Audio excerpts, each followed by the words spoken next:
ভাইয়া তুমি আসছো? উনি কি? হচ্ছে কি আমার চাচাতো ভাই গ্রামে থাকে, নিশুর বিয়ের কথা হচ্ছে তো তাই ডেকে পাঠিয়েছি যাতে আমাদেরকে সহযোগিতা করতে পারে।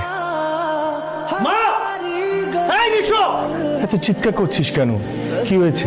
তোর গুণধর্মে পরিবারের সম্মান কিচ্ছু রাখলো না। কেন বাবা, নিশু কিছু করছে? ওর মুখে শোনো। এই নিশু, কি বলছিস তুই জামালকে ফোন করে? দাদা ভাই তোমার আমাকে ছোট ভাইয়ের বিষয়ে জিজ্ঞেস করছিল, এর জন্য আমি বলে দিছি। তুই শুনিস নাই যে আমি জিশানের পরিচয় দেই নাই? বলছো আমাদের কাজিন, গ্রামের আত্মীয়। কেন দাদা ভাই, তুই কেন ছোট ভাইকে অপমান করলি? ছোট ভাইকে তুই তোর নিজের পরিচয় দিতে না পারিস, কিন্তু আমি অবশ্যই আমার ভাইয়ের পরিচয় দিব।